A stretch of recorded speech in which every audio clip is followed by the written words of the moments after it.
Your doodle sketchbooks. How many of you doodled the last couple of weeks? And how was that for you? Not good. Why? They weren't very good. Or what do you mean they weren't very good? I was trying to do the cat. First of all, it moves. Oh yeah, yeah. Yeah, but just the proportions weren't right. You know, it's just a practice thing. Mm-hmm. At any point did I say that if you're doodling that you need to get the proportions correct? No. Did I ever tell you while you were doodling whether or not it should be good doodles or bad doodles? No. It wasn't what I was requesting is just doodle and not put anything attached to it. See, what we have to watch out for is not to start using good or bad or proportion or anything and link it to doodling. There are no rules in doodling. You can make up all the rules in the world that you possibly can as long as you keep doodling. Doodling is mindless drawing, except in our class we're intentionally viewing something. You shouldn't worry about proportions, perspective. You shouldn't worry about getting it right or wrong. You should never look back at it. Just move forward, page by page by page. A good doodler never looks back to judge. He just flips the page and moves on and on. It's practice. Have you ever practiced an instrument? Unfortunately, yes. Okay. And you sing, right? Mm-hmm. And you practice. Mm-hmm. At the end of a half an hour, when you're through practicing singing, what do you have? Better singing. Not necessarily. But the thing is, you don't have anything. I mean, you might go, I'm off or on. You might go, wow, my voice is getting better or my instrument is I'm having an easier time. But you're never judging if whether or not you're a good singer or a bad singer or whether or not you played or not. The key to it was that you practice. And you practice because you know that if you practice and then practice and then practice and then practice, that you'll be better on the performance the more you do the same thing over and over and over again. That's basically what doodling is. Doodling is drawing, practicing. And when you come back and go, well, it's not very good, the proportion, those are drawing and sketching things that we're trying to pull away from. Okay? We're practicing just for the sake of practicing. And what are we practicing? The same muscles that we would use if we were learning to play an instrument or your voice. If the more you use your voice, the stronger it becomes. If you don't you feel it weaker? Well, the same thing happens when you play an instrument. The more you play that instrument, the more you are in tune with the instrument, you stop practicing, and eventually you lose it. If you don't practice your eye, hand, and brain coordination for drawing, like a muscle, and practice that, and practice that, practice that, you'll never develop it. You'll never work with that muscle. And it's not whether or not you do it good or do it bad, you do it just to practice that. Get that brain going over and over and over again, and you will eventually get it. And again, I'm not tying in any word or any language to the word doodle, okay? But you will be a better drawer. You will draw better just by practicing that. Do you have something to say?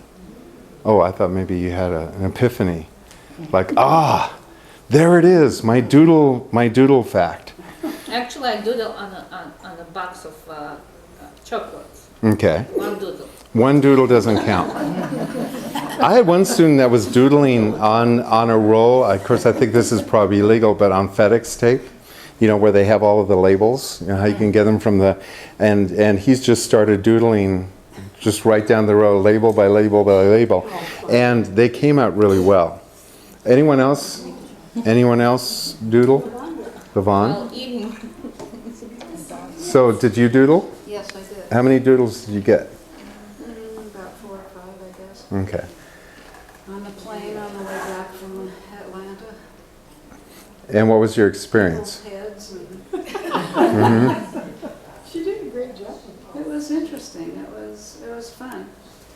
And you're right, the moving target is a new thing. You have to kind of remember that hat didn't look right, you know, when he Moved moved. his little head, yeah. His hat changed the whole face. And Yeah. Did you change then the hat and the face, or did you kind of commit to your original whatever doodle? it was to begin with. Okay.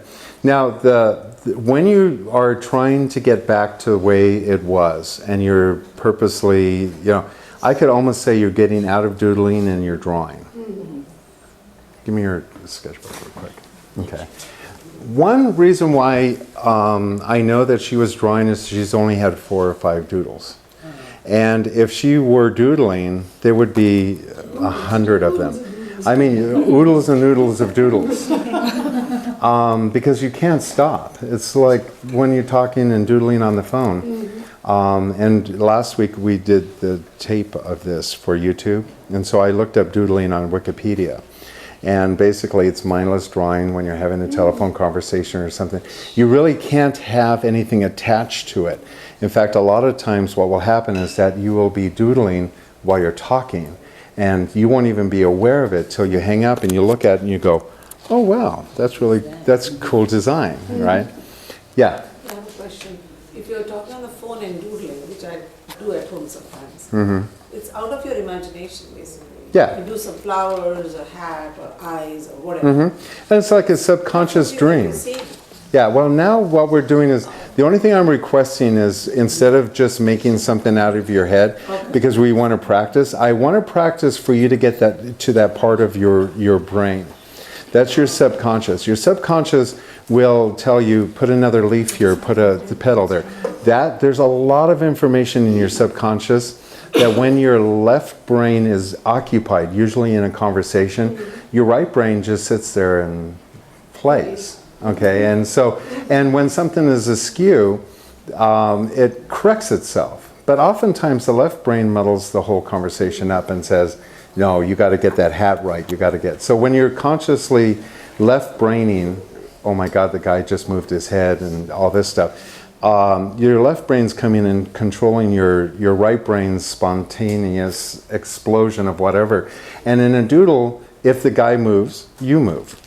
If he changes, he changes. If it feels right, you just keep going with it. If you're sitting at an airport and people are walking towards you, you doodle very fast and you don't put any meaning behind it. And once they pass, you move on to the next doodle and you just don't think about it. You stop them in mid-action and you work with it. And if you have to engage the left brain, like what were they wearing, then you need to move on. You don't question that. You just go, oh well, I don't remember it, and you move on. Because your left brain will want to contaminate your doodles. Your left brain needs to be busy doing something else. And what you're doing in the process of doing this exercise is to try to turn off the left brain, which constantly is talking to you. Your left brain is constantly telling you, like right now, why in the world are we wasting time doodling? What is he talking about? Doodles, that's kind of stupid. That's your left brain trying to make sense. And yet the right brain's going, I like to doodle. I love doodling. Just shut up. Let me give you a moment. I'll doodle. It's also your right brain loves to create. That's where your creative mode is. That's where when you're painting something and you go, something's not quite right, your right brain's going, the barn doesn't look like that. It's like subconsciously the left brain will go, well, let me show you how that's done. You got to go put your perspective in. The right brain's kind of like, it just doesn't feel the same. So usually it's more intuitive, so it should be really easy. Your right brain goes into hyper mode when you're driving, and your right brain goes into hyper mode when you're brushing your teeth, and your right brain goes into mode before you go to sleep. That's the most creative moment. When you're sleeping, you're probably all right brain. Your right brain, because your left brain is now, it shuts up and all of a sudden the creativity happens. A lot of people use alcohol and drugs to shut the left brain up so that the right brain can wake up. So we don't want to use anything that will get in the way. Now this is a perfect size for a doodle book. Now your doodle book is large. This will fit into a handbag very easily. And this particular one is really great because it says the Grandview on it. These were books that we set out to programmers so that they would want to air our show. And so we have just white pages in it. But what's nice about this is that it is small and compact. You could throw it in your purse, so it should be really simple. So, and like I said, I'm not going to go over your doodles, because it's not whether or not you're doing them well or not. It's about whether or not you do them. And it's really about quantity. I mean, that's why I say, how many of you did 100? How many of you did 50? Different sessions or the picture you did? Just all together. Just, you know, how many, if I opened up your doodle book, how many did you do the last 2 weeks? Well, I didn't get this book until Mother's Day. It was given to me as Mother's Day, and I hadn't even mentioned it. But I wanted a sketchbook, so I only had a week, and I only did it twice. And I also always have a sketchbook in the car, and most of my pictures are the back of a car while I'm waiting in line at Costco. That's okay. That's okay. You want to be able to do that. Now, when you were at Costco, let me see your book real quick. This was a gift. So this is a gift that you just got for Mother's Day. Did you not have a sketchbook before? Yeah, I had that one in the car. Okay. So this one is so this has a few, but this is how you want to start. What were you using as a model for your doodles? Well, I did the goldfish, and I was practicing goldfish for my drawing. Okay, but were you working from a real goldfish, or? I was looking from a picture. Okay. There was something in my room that I was looking at, and so I was really drawing more than doodling. Yeah. It sounds like you were, especially when you're looking at another drawing. Doodling would be off of television, but you get bored with that. And after doing 100 doodles of your kitchen, you'll start looking at your living room and then your bedroom, and then before you know it, you're getting bored with that. And so you'll have to go out. That's why the quantity is so important, because then now you have to go to a playground or go to Home Depot or someplace like that. This is a large doodle book. If you went to Home Depot and started doodling there on location, you're kind of a little conspicuous as opposed to the little one, but if it works for you, it's fine. In the Power to Create class, the gal did 15 books in 3 months like this, and she did 500 a week. And they're wonderful. And some of the students who started doing this on a daily basis, one of the students said it was really funny. One of the students said it was really funny is that her husband started to engage her with the doodles, and when they would leave someplace, he'd go, "Do you have your doodle book with you?" Okay, because that's how it became part of her time. She ended up with hundreds, and she was one that I said, "I'd like to see 100 doodles," and she was like, "That ain't gonna happen. I don't have time." And she had hundreds of doodles in 1 week. And it was almost fun. It was fun for her husband to engage in that. Maybe it kept her quiet. It kept her quiet, probably. No, she's a really sweetheart. My grandson just left for Pisa, Italy, and I gave him a sketchbook. It'd be interesting to see it. 19, if he brings any sketches back.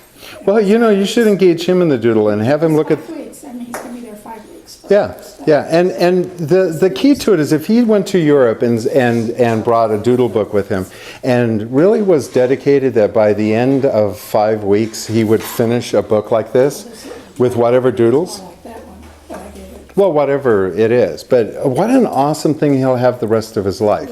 The photo, everybody's got a photo of the Eiffel Tower. Everybody's got a photo. I didn't give him a pencil, so. He needs a pen. Now, the key to doodling is you want to doodle with a pen. A pen. No erasers. And so if you need to go darker, you go darker. So you don't want, and once you get a pencil in your hand, then you know that a pencil has an eraser, you use it, and then you worry about whether or not it's right, and then you start erasing, and then before you know it, you're drawing again. Okay? Doodles, most of the time, when you look at your doodles that you do while you're talking to somebody, what are they done with? Most of the time, they're done with pens. And you get wonderful darks. And when you make a mistake and you go darker and darker and darker, the doodles become wonderful. And the drawings that I've seen, or the doodles I've seen from the classes, have been really intense. And what will happen with some students, one of the students, she started doodling the end of her, at the end of a fireplace. What is that called? Heart. Well, a mantle, yeah. At the end of the mantle, she had an old light that was sitting there, an old gas light. And so she started doodling that, And then she went over and doodled a gun that was, on display, and then doodled some still life. And before you know it, she had her mantle in. And then she started doodling the fireplace and all that. She had a whole page that started off with just one little drawing, and it just started connecting. So she thought that was really starting to be fun. So she started looking at the bookcase and started doodling sections of the bookcase in little tiny drawings, and eventually these started to become all of the different things she's had on her bookcase and stuff. So she kind of challenged herself to see if she could get through all of that. Well, not drawing, but just kind of going from drawing to drawing to drawing. And they ended up really being beautiful, and she did them in ink. And her doodle book's like this. So you want to go on and practice. Anyone else do a doodle book? Okay. Any of you did not even bother doing doodles? How many of you did not? But I wasn't here last time. Yeah, you weren't here. I took mine with me too. Why didn't you doodle? Well, she was doodling. What were you doing? Playing a fiddle. So, my request this week is that you all get that sketchbook that you've always wanted to draw in and sketch in, that you've been holding off for a special occasion when you will learn how to do that, and just start marring it up with wonderful doodles. It's practice. It's hundreds of thousands of drawings, so get started. Don't make any meaning on it. Just keep pushing forward. Don't have an agenda. Start with one and go to the next, go to the next, go to the next. Keep moving. The more fun you have, it will be found in the quantities of them. You will get better with doodling. Okay? Spontaneous to me.